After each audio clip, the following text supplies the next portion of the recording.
Hai, Assalamualaikum.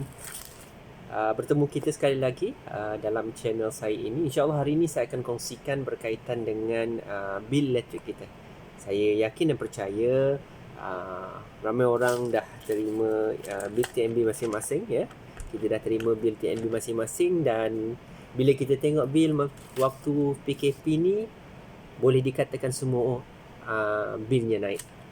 Jadi melalui bil ini sebenarnya kita boleh dapat data dan kita boleh atur strategi bagaimana untuk bulan depan kita nak kurangkan jumlah bil kita. Jadi saya akan tunjukkan bagaimana yang kita boleh buat.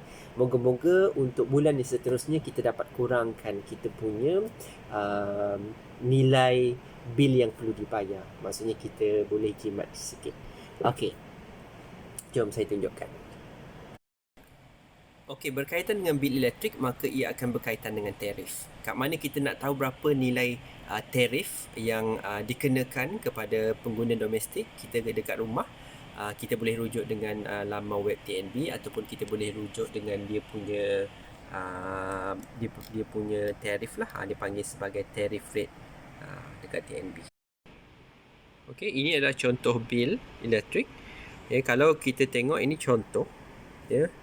Blok tarif 200, penggunaannya hanya 35 kilowatt. 35 kilowatt adalah lebih kurang daripada 200, jadi dia hanya dicas untuk 1 kilowatt hour 0.218, 0.218 dan 35, so hanya RM7.63 sahaja. Ini okey lah.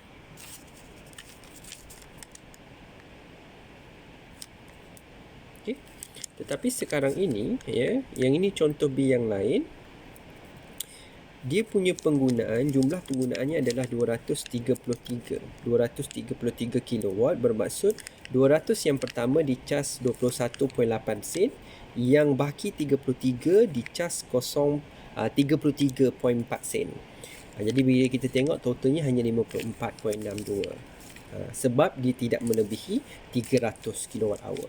Yang menyebabkan bil kita tinggi sebenarnya apabila bil kita melebihi 300 kilowatt hour. Sebagai contoh, ini 499.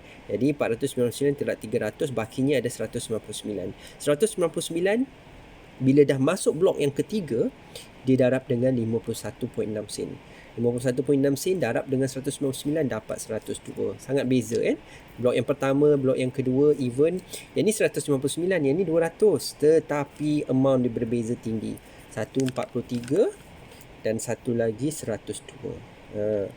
Jadi kita punya strategi sekarang, kita kena pastikan penggunaan elektrik di rumah kita jangan lebih daripada 300.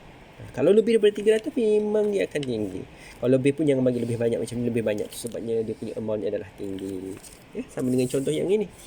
Nampak? Kalau ni 167, dia jadi 86. Yang ini 199, dia jadi 102. Jadi ini yang kita kena buat. Okey, jadi macam mana kita nak kurangkan kita punya bil elektrik? Kita kena kurangkan penggunaan tenaga elektrik di rumah. Jadi video saya sebelum ini saya dah terangkan, kita paling mudah kita gunakan kaedah energy conservation. Energy conservation ini melibatkan sikap. Contohnya kita bagi tahu anak-anak kita lepas mandi, lampu bilik air tutup.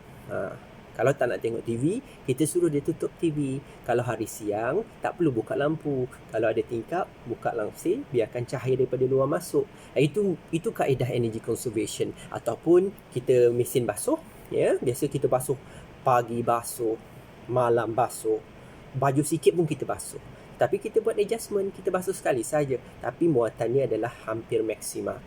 Okay, itu dipanggil sebagai energy conservation. Ataupun kalau kat rumah bil elektrik kita naik, biasakan disebabkan oleh aircon. Jadi video YouTube saya yang sebelum ini ada ajar bagaimana untuk kita menjimatkan penggunaan elektrik dengan kita setkan suhu yang betul pada kita punya aircon. Boleh tengok video yang sebelum ini. Ya? Jadi apabila kita boleh kurangkan penggunaan elektrik jangan lebih daripada 300 kilowatt, insya-Allah bil kita akan menurun agak ketar.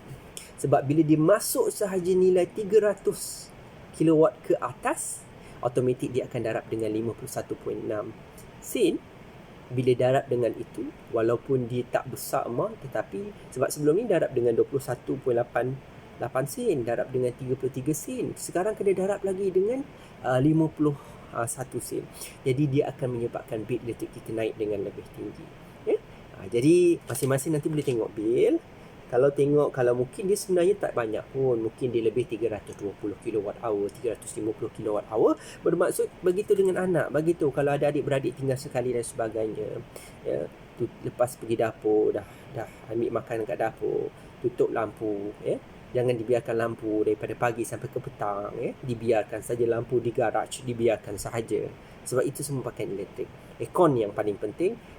Tengok video saya macam mana kita nak kurangkan penggunaan elektrik yang disebabkan oleh aircon. Okey, seperti biasa, jika perkongsian ini bermanfaat, boleh like dan share video ini. Siapa yang belum subscribe, jemput untuk subscribe channel YouTube saya. InsyaAllah kita akan berkongsi dari semasa ke semasa ilmu berkaitan dengan elektrik dan juga perkara-perkara lain. Okey, terima kasih. Kita jumpa lagi. Assalamualaikum. Bye-bye.